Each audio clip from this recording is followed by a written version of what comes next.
Moti has been making headlines following allegations that he acts as a middleman between the underworld as well as Police Minister Senzo Mchunu. The Madlanga Commission of Inquiry heard this week that Moti was involved in funding the minister as well as some ANC programs. Alfara Mushwana has more. Last month, EWN revealed the criminal history of Northwest businessman Brown Mokgotsi, who stands accused of interfering in police investigations.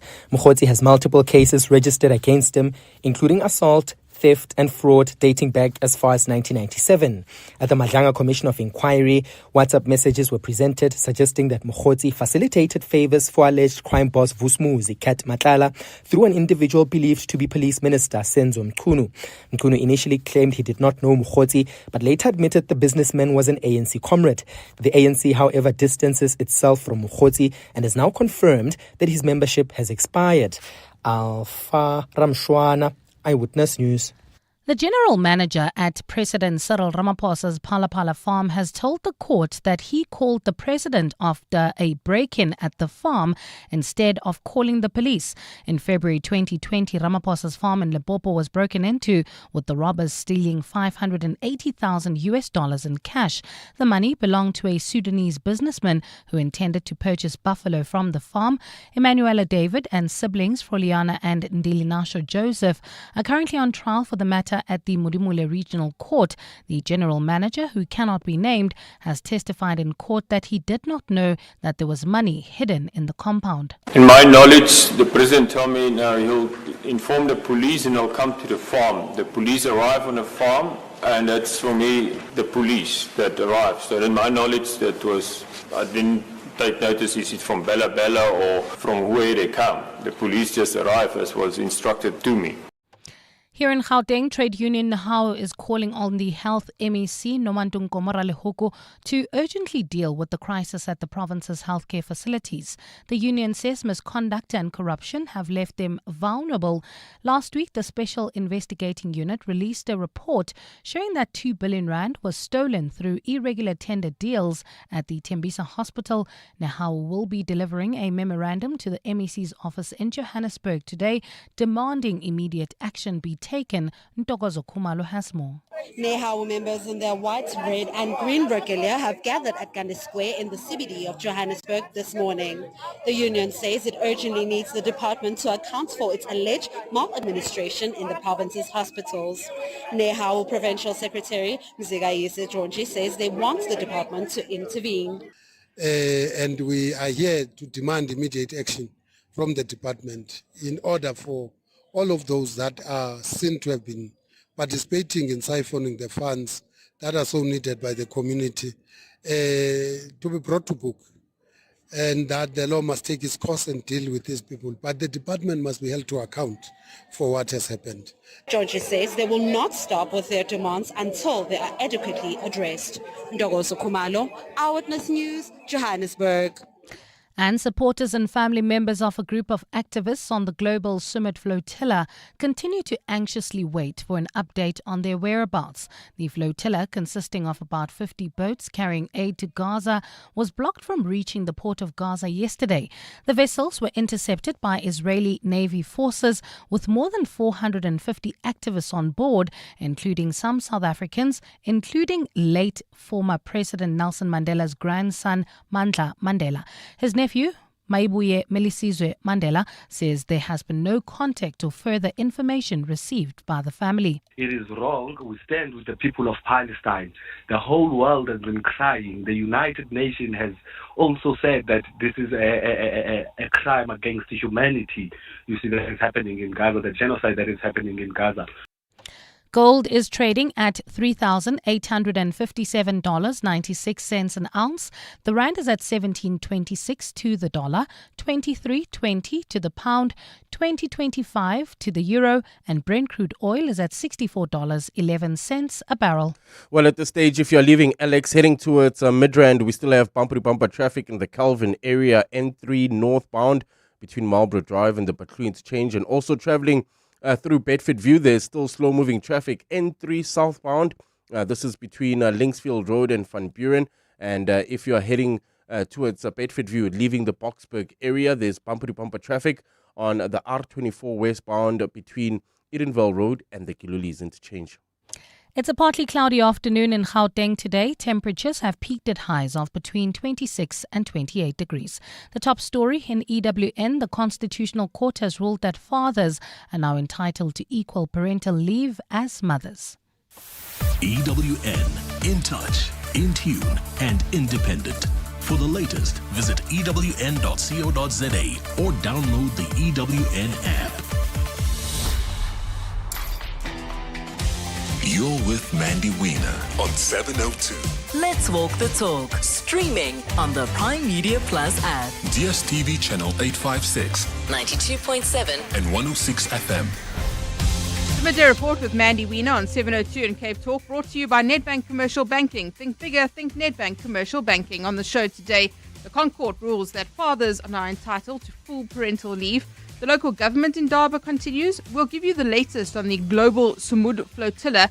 The EFF reacts to Julius Malema's firearms conviction. And it's Friday, so sports and good things too. All of that over the next hour. The Midday Report with Mandy Wiener. Streaming on the Prime Media Plus app, DSTV channel 856, 92.7 and 106 FM. Good afternoon. Welcome to the Midday Report on 702 and Cape Talk with me, Mandy Wiener. Good to be with you today. Thank you to Jane Dutton for filling in for me this week. You can send me a WhatsApp voice note 072 702 1702 072 567 1567. That lead story in Eyewitness News, the Constitutional Court ruling that fathers are now entitled to full parental leave as enjoyed by women. That judgment being handed down today. And I'm laughing because as that was recapped in the news, Karabo, what did you say? Gee, I'm having another baby. I'm so excited. So you're going to have another baby just so that you can get the leave? Yes. Is it 3 months? It's the same as women. Yeah, whatever it is. I'll take the full leave, Baba. But you don't get, then I think your wife doesn't get the leave. Oh, so we need to check. One We're of the other. To the expert, yes. Can't we have it both? Because we all have to be there for the kid. I mean, we're both actively involved in the raising of the kid. So you would have another human just so you can get leave? Why not? Wow. No, it gives me a better excuse to make one. Like, what? Like, really? You need an excuse. I've been thinking about it. And then I thought, why not now? Now we get 3 months off to chill with your little one. Wow. Okay. Right. Let's get the real fact here from somebody who actually knows what they're talking about. Thank you so much. Dr. Wessel van den Berg, Research Fellow at Stellenbosch University.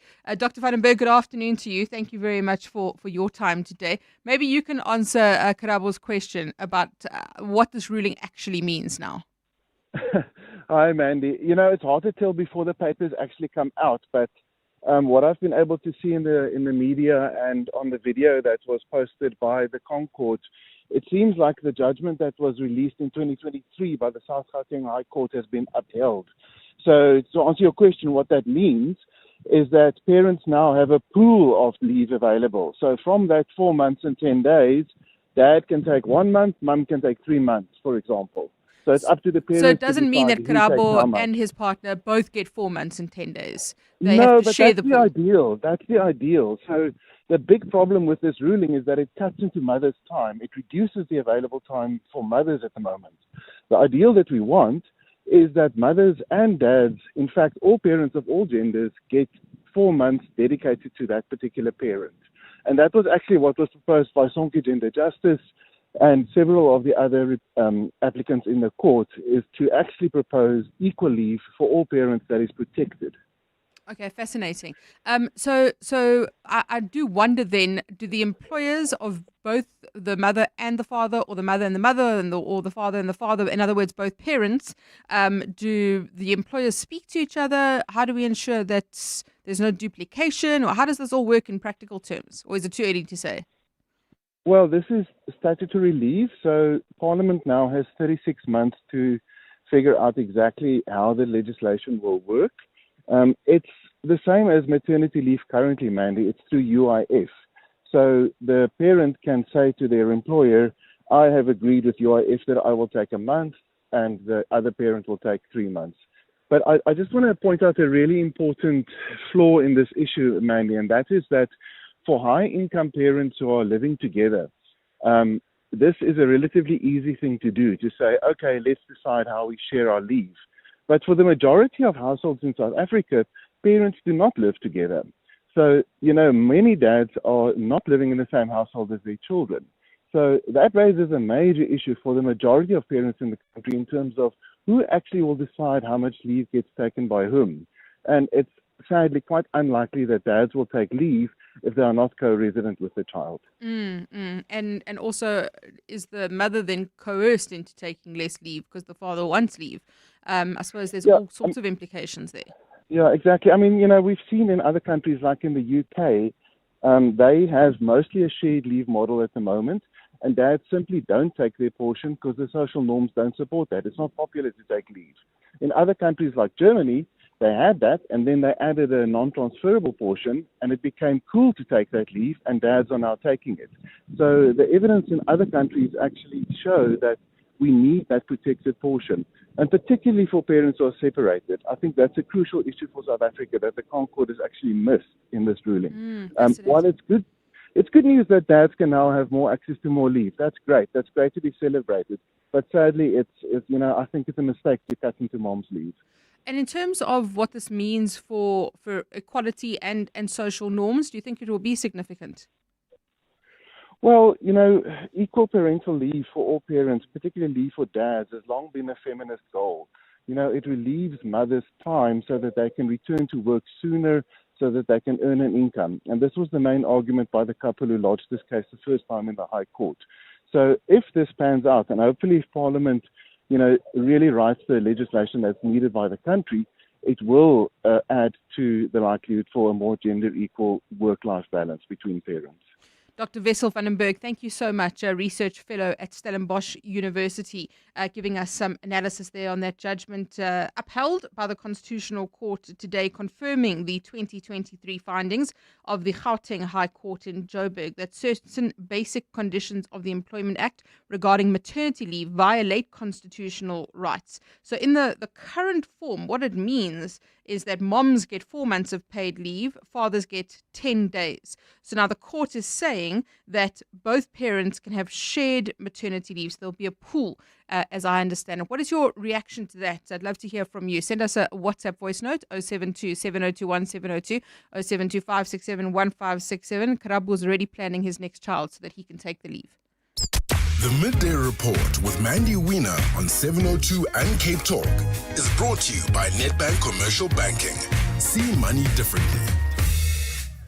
Trade union Nahawu, the Education, Health and Allied Workers Union, today marching from Gandhi Square to the Gauteng Department of Health to hand over a memorandum of demands to the MEC of Health. Let's find out what that's about.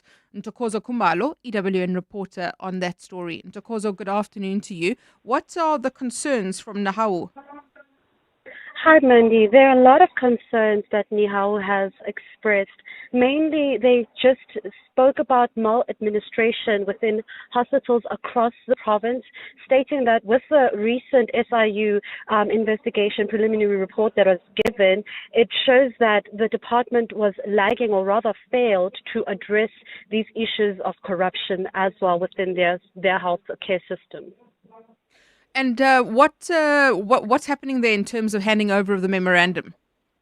Yeah, so now as we're currently standing outside of the department's offices, they're actually quite frustrated with that there are no official, senior officials that are coming down to address them. Rather, they stated that it was an intern who was sent down to receive the memorandum of demands, and they say they express that they won't be disrespected in such a manner to hand over memorandum of demands to an intern, but rather they want the senior officials to be the ones to come downstairs and receive this memorandum of demand, because they've had meetings with the officials and they had promised to show up, but this is not what has been respected today as we stand outside. Sure, an intern. That's a real act of disrespect, I imagine.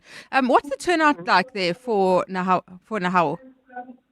Yes, there came in numbers. There was actually a bus as well that came out to the march. There's also other unions that are currently here standing in solidarity with Nahawu, basically like COSATU, stating that they are in solidarity of what they are speaking for and the issues that they want to also have addressed. They want them to be addressed as well. So hence, they have joined hands to be with each other. So it's quite a turnout.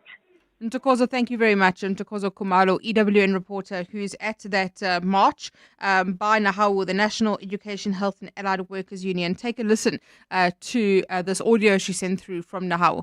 And we are here to demand immediate action from the department in order for all of those that are seen to have been participating in siphoning the funds that are so needed by the community to be brought to book, and that the law must take its course and deal with these people. But the department must be held to account for what has happened.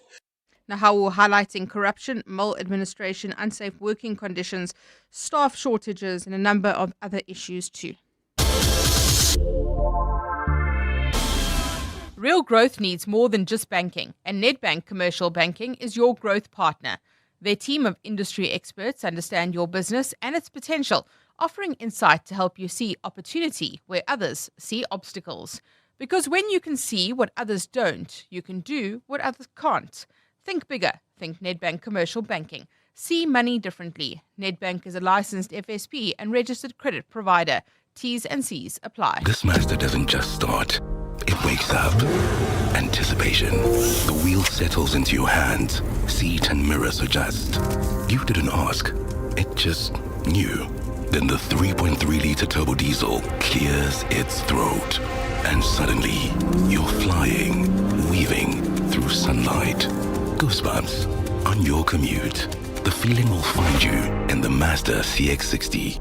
Wonder awaits. Mzansi, Powerball is bringing the thrill with a jaw-dropping 110 million rand estimated jackpot this Friday. Don't delay. Play Powerball for an estimated 110 million rand jackpot today and step closer to a world of endless possibilities. Buy your tickets now in store on nationallottery.co.za, the mobile app, cell phone banking, or simply dial *120 *7529 hash for USSD. Panda, Pusha, play. Players must be 18 years old or play responsibly. E2 is the proud operator of the National Lottery. The Outsurance pointsmen know that every car on the road carries a story.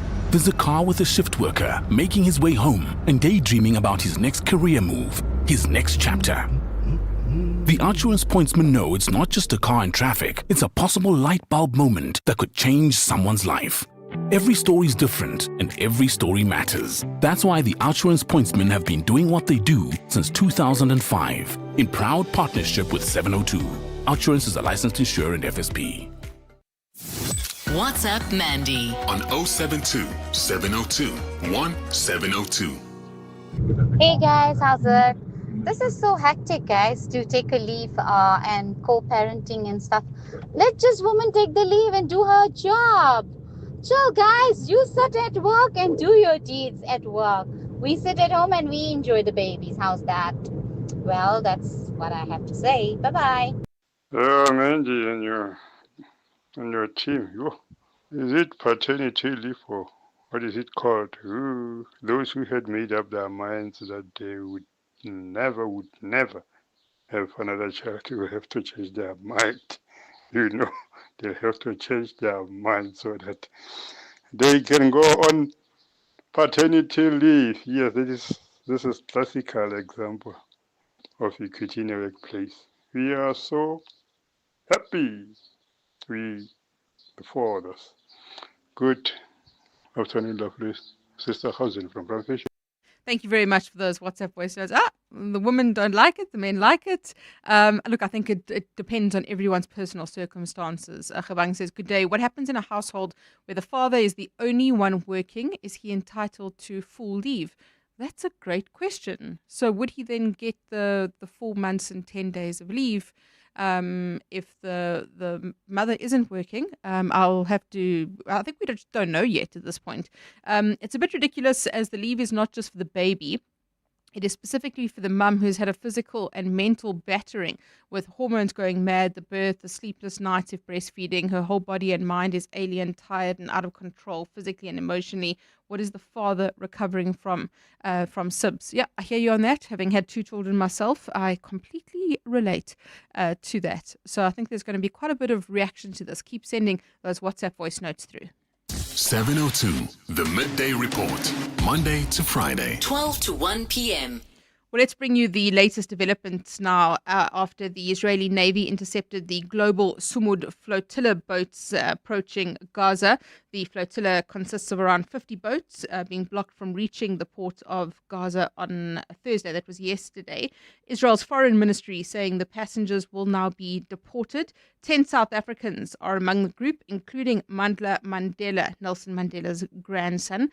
Supporters and family members of the global Sumud flotilla waiting for an update on whereabouts. Carlo Peterson, EWN reporter, following that story for us. Carlo, good afternoon. Thank you very much for your time. What is the latest news we have there? Good afternoon, Mandy. Yes, so here outside Parliament today, we a small group of Palestine Solidarity Campaign members have gathered. They are calling on government to intervene to bring those South Africans that have been taken by the Israeli Navy back to South Africa. Also calling on the South African government to boycott Israel, trade with Israel. Apparently, South Africa still has very strong relations with Israel with regard to the trading of coal. And as far as the flotilla is concerned, and those South Africans that have been captured, what the latest from those people on the flotilla, what they are saying is, those activists, they're saying that there's been some sort of a communication block, and lawyers of those South Africans that have been captured are in Gaza at the moment, and they're waiting for feedback from them so that those South Africans can be deported, and the South African government can then make arrangements for them to be transported back to South Africa. And Carlo, the president has also made a call on this. Yes, yesterday we did see South African President Ramaphosa make a statement regarding that capture of South Africans. What he said was that Israel's actions are illegal, and he has called on the United Nations to intervene there. Carlo, thank you very much. Carlo Peterson, EWN reporter at that protest outside Parliament, reflecting the statement from the president. Also on this show yesterday, we did hear from one of the NGOs who are supporting those people who were on the flotilla. So let's get reaction on this now from Rolene Marks, national spokesperson at the South African Zionist Federation. Rolene, good afternoon to you. Thank you very much for your time. What is your reaction as the Zionist Federation to the statement by President Cyril Ramaphosa? Well, good afternoon. Thank you for having me. It's a very irresponsible statement by the president equating the interception of the illegal flotilla that tried to break the legal maritime blockade. We can't forget that we are still in a state of war. And just to follow up on what your previous guest said, we already have 4 members of parliament from Italy who were aboard the flotilla. They have already been deported. So those activists who were aboard the flotilla are already in the process of being deported. But the president made a horrific comparison and said that those activists aboard the intercepted flotilla boats were kidnapped or taken captive.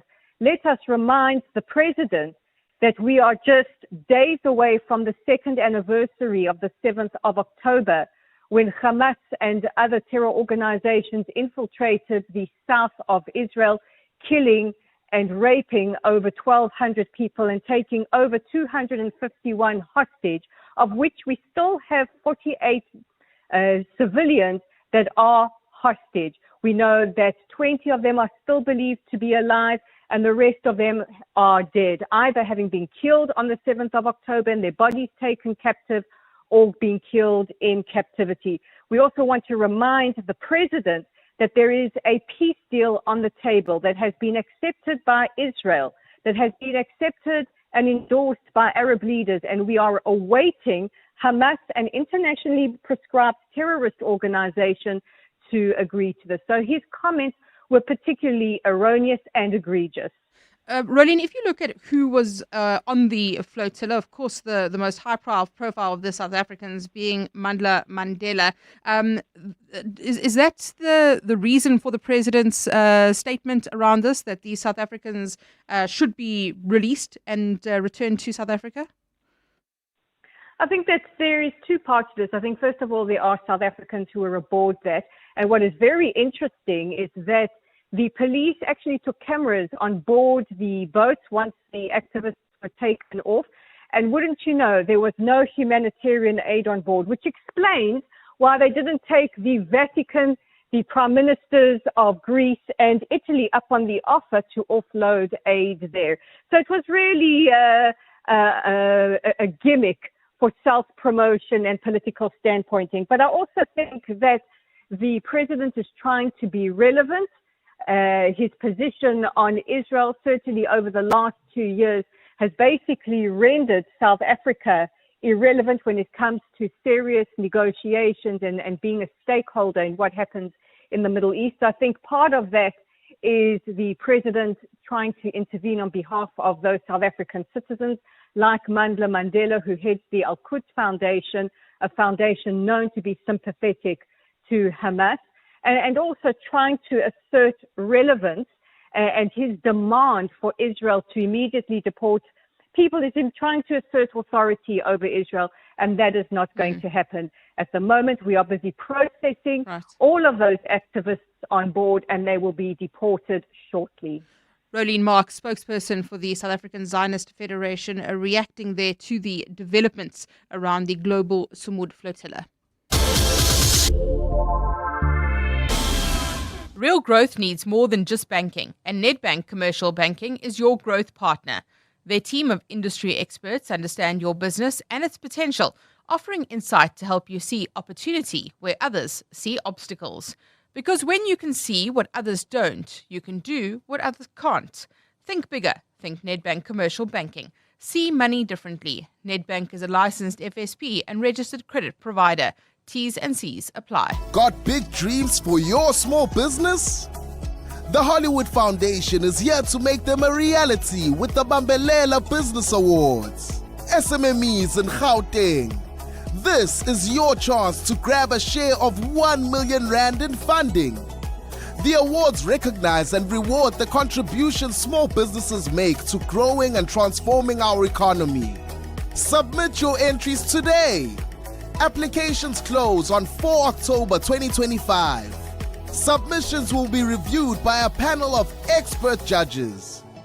Enter now at www.hollywoodfoundation.co.za. Dis-Chem has the best deals just for you, with everything you need on your healthy living journey. Get 20% off the A. Vogel Molkesan range for a healthy digestive system. Buy any 3 Slow Mag products and get the cheapest free for relief from muscle cramps, fatigue, and stress. And get 2+1 cheapest free on any Turbovite supplements to boost physical and mental performance. Offers valid until 19 October at Dis-Chem, your healthy living destination. Better health starts here.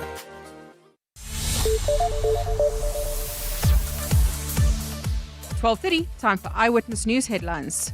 Thanks, Mandy. Good afternoon. The Constitutional Court has ruled that fathers are now entitled to equal parental leave as mothers. The court has found that the law as it stands discriminates against fathers, and it perpetuates the assumption that women should be the primary caregivers of children. Following this judgment, mothers and fathers will be able to split their 4 months of leave post-birth equally. Cape Town Mayor Jordan Hill-Lewis has clarified some details related to a tender fraud investigation into a 1.6 billion rand construction tender. Hill-Lewis says the investigation only relates to a contract which amounts to a small fraction of the entire tender. The mayor's comments follow a search and seizure operation at 26 addresses across Cape Town this week. And in the UK, Prime Minister Keir Starmer has arrived at the Heaton Park Synagogue following an attack yesterday. 2 people were killed when a 35-year-old suspect rammed his car into worshippers outside the congregation before exiting the vehicle. He then stabbed others and was subsequently shot dead during the attack. Those are the headlines. This EWN and more at 1 or as it happens. EWN Sport. Good afternoon, I'm Tolagele Mganga. We started the World Cup where the Proteas women are at the crease in their tournament opener against England. They're currently 54 for the loss of 7 in the 15th over. At the crease is Masabata Class on 1 alongside Sinalo Jafta on 19. The attention in the domestic league this weekend turns to the Carling knockout and the selected round of 16 games. We'll see Mamelodi Sundowns up against Marumo Gallants while Orlando Pirates clash with Siwelele.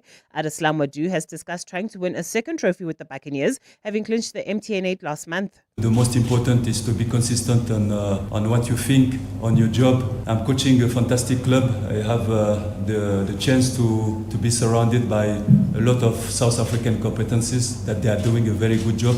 So we are just focused on our job to try to give happiness to our fans, try to give them a result. It's what they're expecting, and I am here for that. In the Rugby Championship, Argentina and South Africa clash at Twickenham tomorrow, and victory for the Springboks will see them retain the title. While in the United Rugby Championship, round 2 gets underway this evening with the Sharks away to the Dragons. John Plumtree has provided this assessment of their opponents. Yeah, they've definitely strengthened their squad. There's a little bit of a new look about it, but we do have a little bit of an idea of how they're going to play. It'll be a tough challenge. They're playing at home for the first time. We've got to, I guess, meet fire with fire, if you like, because we know how passionate they will be in front of their own crowd, and we know what it's like here. They're playing away from home in this part of the world. So, yeah, there's going to be a nice opportunity for us in terms of the intensity of the game, I would say, physically. Tolagele Mganga, Eyewitness News Sport.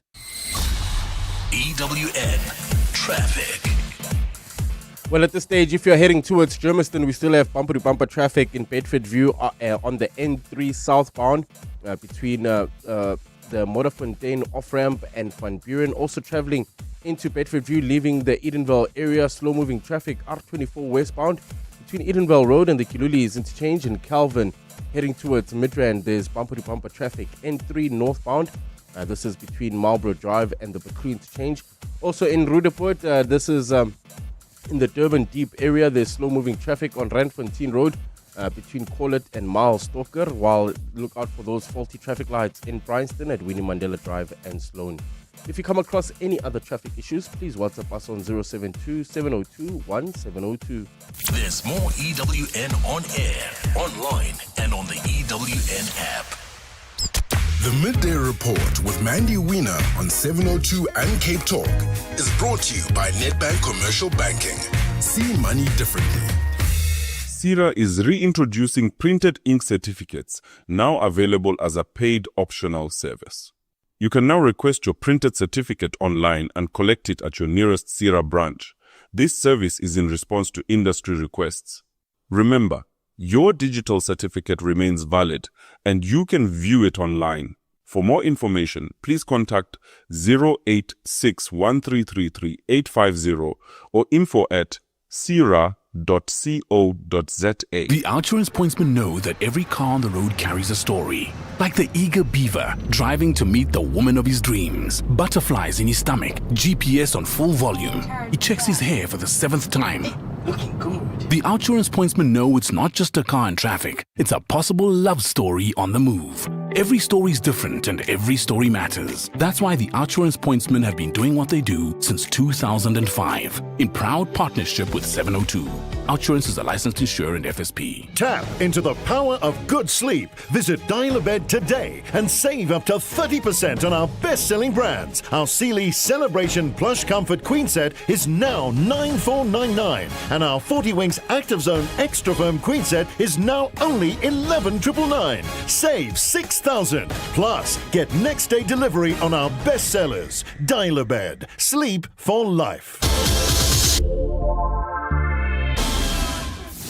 WhatsApp Mandy on 072-702-1702. Hi Mandy. On the subject of fathers having the same access to parental care as mothers do, I used to work for a large financial organization that had that policy in place years ago. And I think businesses should realize that as much as the law says what it says, companies can write their own policies around benefits and leave and diversity and inclusion so that fathers can spend more time parenting at home and mothers can spend more time for their career pursuits. And this goes a long way in social progress and in things like closing the pay gap. Good afternoon, Mandy. This is Selma from Roodepoort. If you're a mom who breastfeeds, there's no way your husband can take over that job.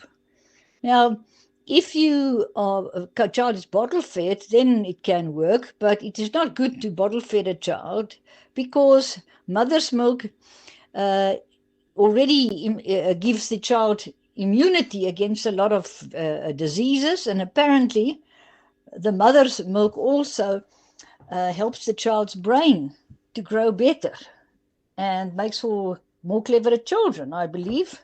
So mother's milk is definitely the best. So they have to decide what's best for the child, I think, in this case. Thanks for a lovely show. Bye. Thank you very much for that WhatsApp voice note. Oh, that's a whole other debate that I can fight you on. My children were bottle fed and they are just fine and healthy. Thank you very much. Julian says, hi, Mandy. All that improved for friend's husband who took paternity leave is his golf handicap. Look, I agree on this issue of women who are working. I think that it does free them up so that the father can also be available to parent. So that they can also get back to their careers. I think it depends on personal preference, hey? Not everyone views these things the same. 702, the Midday Report, Monday to Friday. 12 to 1 p.m. EFF leader Julius Malema, judgment being handed down in the East London Magistrates Court. He was convicted of various firearm charges. We are waiting for sentencing there. And of course, that has implications for whether he can continue as a member of parliament. Let's get reaction to this now from Chumani Matiwani, who's an EFF MP spokesperson who joins us now. Chumani, good afternoon to you. Thank you for your time. What is the EFF's reaction to the conviction of Julius Malema? Good afternoon, and afternoon to the listeners of Radio 702. And maybe we note Chumani, we're just struggling with this line a little bit. I'm going to ask you if you can maybe just move the phone closer to your mouth. Let's see if we can fix that. Is it better now? Yes, much better. Thank you. Go ahead. Okay, I was saying greetings to you, Mandy, and the listeners of 702. As the economic freedom fighters, we note the judgment by the magistrate in East London. However, we do not agree with the verdict.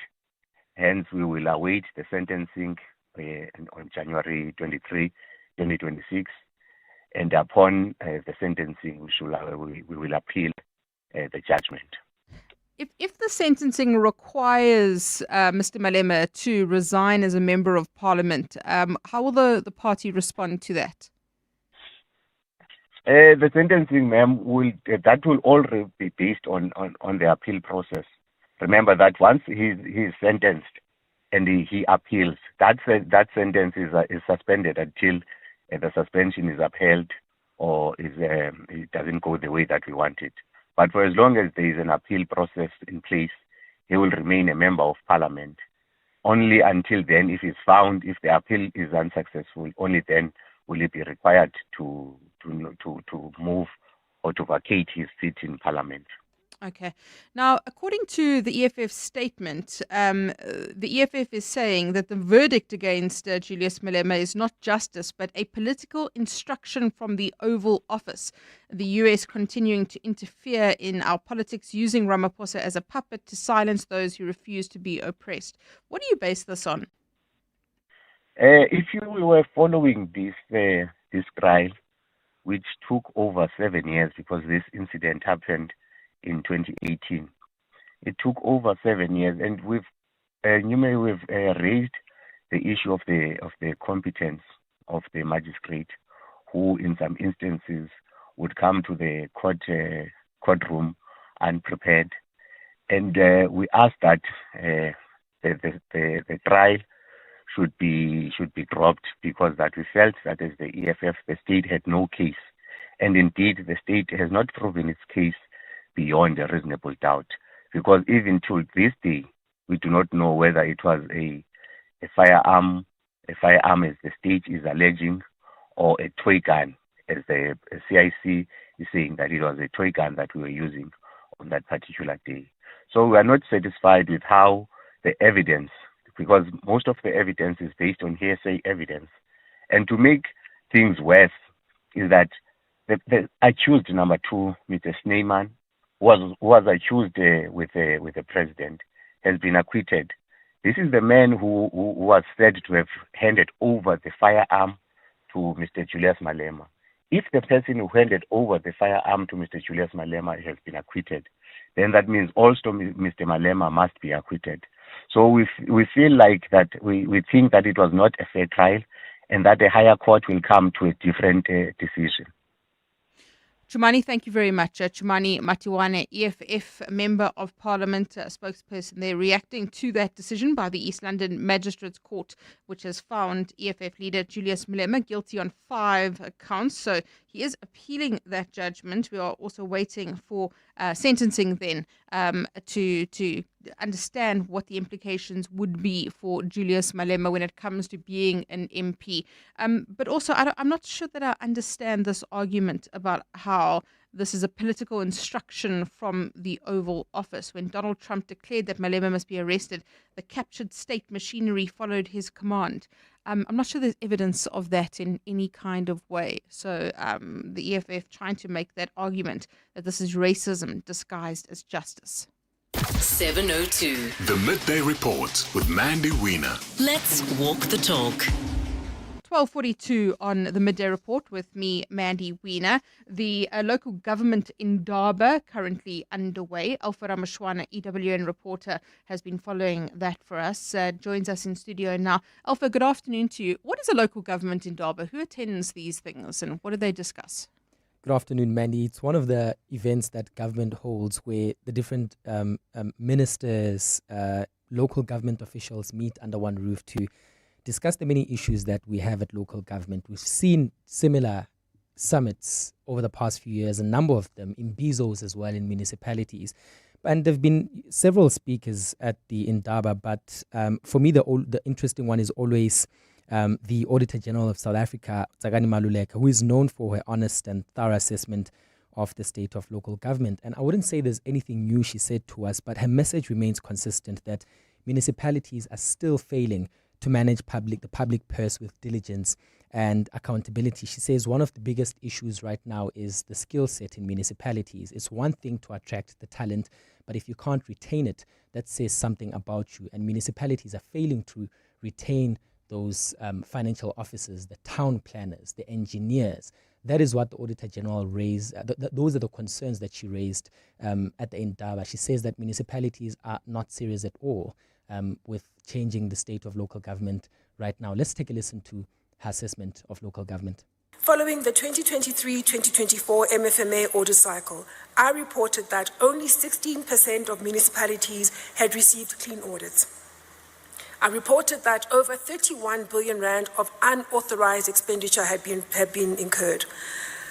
Water and electricity losses amounted to 37 billion rand, which is where we could actually audit. And 1.47 billion rand had been spent on consultants purely for the purpose of preparing financial statements, compiling fixed asset registers, and compiling VAT returns, often with little or no value for money. Alpha, she's also spoken about ethical leadership. What does she have to say about that? Yes, so South Africa has about 257 municipalities, and 219 of them, like she said, rely on consultants to compile their financial statements, yet the quality of these financial statements remains poor. So she asked the question, where are the ethics in local government? Why do we have people who are employed to compile financial statements, yet we still go and outsource the services of compiling financial statements, yet the quality remains poor?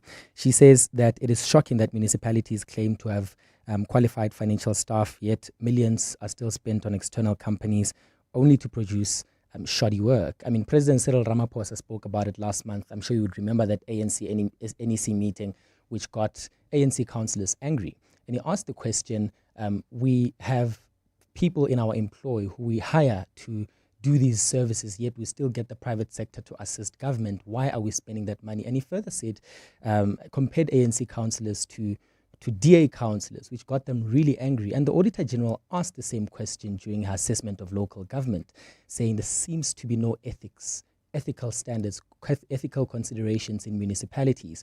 That really was the center of her speech at the local government indaba. She usually does give an honest assessment of local government. She usually does give a diagnosis and leaves it to the officials to implement it or not. So let's take a listen to what the Auditor General had to say.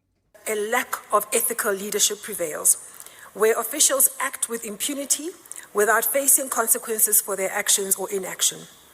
And we also still see a lack of institutional capability, where high vacancy rates, instability, poor skills retention, and over-reliance on consultants for key basic functions, not just financial reporting, but you could extend that inquiry to other basic functions of a municipality.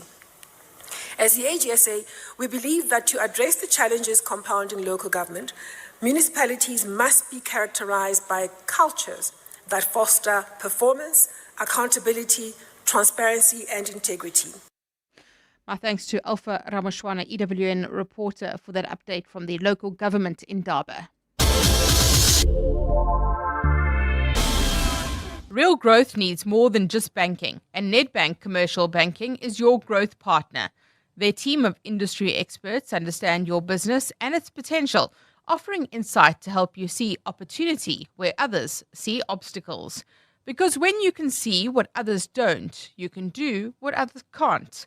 Think bigger. Think Nedbank Commercial Banking. See money differently. Nedbank is a licensed FSP and registered credit provider. T's and C's apply. Experience extraordinary with the new iPhone 17, 256 gig from Vodacom, Zanzi's winning 5G network. More delightful, more durable, and now available. Get yours on a 3 gig red core plan from $899 per month over 36 months, plus a free extended warranty. Be the first to get it today. Available in-store and online. T's and C's apply. Further together. Vodacom.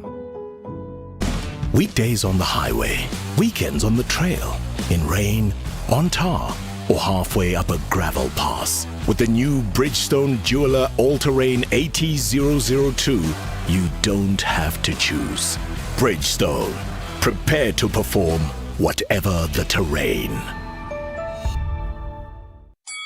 Sports Wrap. Sports Wrap. With Tolakele Mganga. Tolakele Mganga joining us in studio to speak to us about sport this weekend and what we can expect. Proteas women. Hello, Tolakele. How are you? Mandy, good in you. Good. Proteas women playing at the moment. It's not going well. We're currently 64 for the loss of 9. What? This is a 50 over tournament, so it's not going well. We are playing England, one of the title favorites, so kind of makes sense. But I think for Mandla Mashimbi, he was speaking yesterday about the need for his players to start positively, to be in a relaxed mindset and to make sure they are making a statement, because we've known that we've gotten to 2 finals, yes, in the T20 format. But at some point, especially this generation of players, they're so talented. They need to make that breakthrough. This is not the way you want to start. What's the format? 50 over. No. What's the format of the tournament? Is it? You have to play all the 8 teams groups, and then the top 4. Is it like a round robin? Everybody plays each other and then the top 4 goes to the semi-final. Okay. So there is time, but it doesn't get easier because we've got New Zealand coming up next. So it's not a great start, but maybe with the ball we can put on a special performance and make sure that we do somehow get a victory out of this. But currently South Africa up against England. An update from the Proteas women's innings. They're 65 for the loss of 9 wickets. We're yet to finish the 20th over. That's bleak. That is so bleak. Absolutely. Okay, let's hope it gets better from here. Springboks this weekend. We could be on a downer today and an upper tomorrow. That's the great thing about sport. Of course, we know it is the final round of the Rugby Championship. We know how we dominated Argentina in that game down in Durban. It's at Twickenham this time around. We are getting to the point where a lot of the big matches... Explain to some people why it's at Twickenham. A lot of it is linked to trying to spread the game. We know that there is concern that the Rugby Championship might take place next year without South Africa and New Zealand, because they are trying to do like the World Rugby is basically trying to use their 2 best assets to sell the game to everybody else. So we will be seeing a lot of rivalries being played at stadiums where a lot of them are just like, hey, I'm just here to check out the game. So I think for SA Rugby, for the Boks, it's a great chance for them as the double world champions to show themselves off and remind everybody else, especially at the beginning of this campaign, that they are still the team to beat, because we didn't start well. But the fact that we go into round 6, we've scored 110 points in our last 2 games. it's good stats for Rassie Erasmus. I reckon Twickenham will be a home game for the Boks. It always is. Even when we were playing Wales, there's enough South Africans to carry us through, even in those stadiums. But I think the Rassie Erasmus, he'll want to make sure that as he builds towards the 2027 World Cup, another dominant campaign. Argentina, they've done really well in this competition. I think for them, once they decided to join the Sanzar teams within the national competitions, they've improved as a national team, and their players are doing really well. But the key for the Springboks is to make sure they just win their game. Yes, they could go into that game having already clinched it, because of course we know that the New Zealand-Australia game will kick off earlier. But it is important for them to retain their title and get that confidence. Let's speak football. Let's start with... Must we? I should have started with this. I thought I'd be kind. Okay, Carling Knocker. Yes, it's another cup competition. It's another format of the Telkom Knockout for people that are kind of not used to it yet. The big games to look forward to this weekend is Mamelodi Sundowns up against Marumo Gallants, Orlando Pirates take on Suwelele. But the big one is definitely Kaizer Chiefs up against Stellenbosch. We know that Stellenbosch got to the final of the MTN 8 before they were beaten by Pirates. We know that Chiefs won the Nedbank Cup the last time they played in a cup competition, so they'll be looking to build on the momentum of that. But Stellies have been struggling in the league, and Chiefs, for their bright start, have kind of faded off over the past few weeks. But considering that they're through to the second preliminary round of the CAF Confed Cup, they will think, okay, if they can just continue winning, and you want to make a marker against another team that maybe could be considered cup favourites in Stellies, it will make sure that they get the confidence boost that they need as they also focus on their league and Confed Cup campaign. Okay, let's look abroad. Yes. Premier League this week. You know, there's a lot of football going on. I was having this conversation, like just generally, like don't you think these teams are going to wear thin halfway through the season? It's a debate FIFPro, a lot of players' associations and unions have been having about the packed schedule, because I think, for an example, when we think about the Tebogo Mokoena yellow card, Hugo Bruce really put it into perspective, where he said he got that first yellow card 16 months before the second yellow card happened, because in between they had to play AFCON, they had to play World Cup qualifiers, then they also started other qualifiers for AFCON. So the players, they are just focusing on the next game. They're not even thinking about the competition that they're in. But also when you as a fan are watching them at the beginning of the season, you can see the tired legs. For example, and Mamelodi Sundowns team, you saw at the beginning of the season how they struggled to really get going. Even Stellenbosch, you could argue that the reason they haven't done well at this part of the campaign is because they went the distance in the CAF Confed Cup last season. They went the distance in a lot of cup competitions. A lot of the players aren't used to playing every 3 days. So now we're seeing it on the pitch. There is an argument about the health and welfare of players. Gianni Infantino is talking about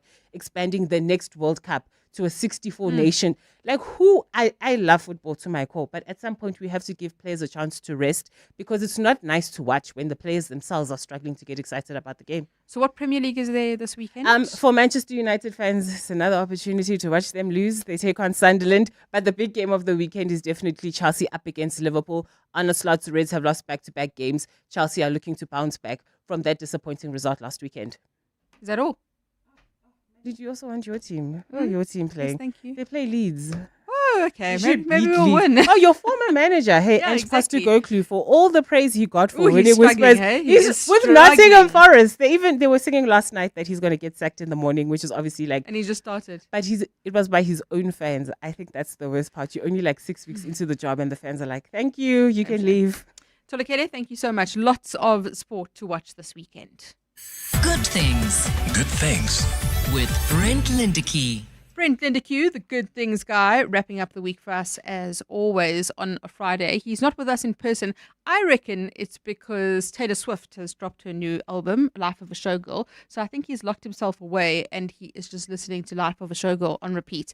And I know that's true because he's basically said as much on his social media. So he has sent us a WhatsApp voice note wrapping up the good news stories of the week. What's happening, 702 in Cape Talk? Brent Lindeque, your Good Things guy here with more good news for your Friday. First up, South Africa has just made Emmy history. Yes, we've just achieved something incredible. For the first time ever, we've racked up 5 nominations at the International Emmys, making us the most nominated African country ever in a single year. The powerful Springbok documentary Chasing the Sun 2 is up for Best Sports Documentary, while the crime drama Cook competes in Best Short Form Series. Add to that standout performances from incredible South African actors, and you've got a moment that cements South Africa's place on the global storytelling stage. We're ranked third in the world this year, behind only the UK and Brazil. This is proof that our local talent isn't just world class, it's redefining the world's best. Next up, a stolen pup has found love after 13 years. This one will tug at your heart. A frail and blind miniature schnauzer named Carnelli was found wandering Coburg Road in Cape Town, terrified and alone. His rescuer spent hours patiently earning his trust before finally bringing him to safety. The twist? A microchip revealed he had been stolen from a loving family 13 years ago. Sadly, they weren't able to take him back, but instead of letting his story end in sadness, his rescuer stepped up and adopted him. Today, Carnelli, now named Rufus, has a safe, warm, forever home for the last chapter of his life. A powerful reminder that kindness can heal even the longest journeys. Finally, Linden has been ranked one of the world's coolest neighborhoods. Yes, this is something to celebrate. Linden has officially been named one of the coolest neighborhoods by Time Out, placing 17th globally on a list that includes Tokyo, New York, and London. Why Linden? It's the vibe. Tree-lined streets filled with artisanal coffee shops, independent restaurants, boutique stores, and a community spirit that blends creativity with sustainability. It's a place where neighbors know each other, small businesses thrive, and authentic South African culture shines. Linden proves that you don't have to go overseas to find cool. Sometimes it's right here on our doorstep. That's it for me for this week, but you can find more good news at www.goodthingsguide.com. Have an amazing Friday and an even better weekend. Like I say every week, wishing you only good things. Only good things. Brent Lindeque, the Good Things Guy, wrapping up our week for us. 702, the Midday Report, Monday to Friday. 12 to 1 p.m. Join me, Mandy Wiener, as I reveal two more shocking cases from South Africa's past, from a colonial farmer's mystery disappearance. This must have been quite shocking in the neighborhood. Was this just a regular disappearance or something more sinister? With sufficient evidence, you could torture the person. To an insurance broker with a dark side. He understood how to beat the system. If you're killing just for the insurance money, we just need them dead. He literally did think he could get away with murder. I investigate how these cases echo through the centuries. Proof that history's darkest secrets never truly leave us. Great African Crimes with Mandy Wiener starts Friday, the 3rd of October on the History Channel. So if you're looking for something to do tonight, the TV series I've been working on is tonight at 9 o'clock on the History Channel. It's called Great African Crimes. It's season 2, and we delve into vintage crimes and stories you should absolutely know about. So the story that you'll watch tonight is about Pierre Besson, and it has Rosemary and Ndlovu vibes about it. He is the first recorded serial killer in South Africa. So you can watch that episode of Great African Crimes tonight. I've been working on that, and we shot a lot of it on location in the Cape. So it's beautiful to watch and just really interesting stories too. So I'd love to get some feedback from you. That's tonight at 9 o'clock on 186. Our History Channel on DSTV. So if you're looking for something to watch tonight, you can do that. And thank you to all of you for joining me today, and for all the conversations or the WhatsApp voice notes as well. The Midday Report with Mandy Wiener on 702 and Cape Talk, brought to you by Nedbank Commercial Banking. Think bigger, think Nedbank Commercial Banking. It's 1 o'clock. This is EWN. The Concourt rules fathers are entitled to full parental leave, and the ANC distances itself from controversial businessman Brown Mogotsi.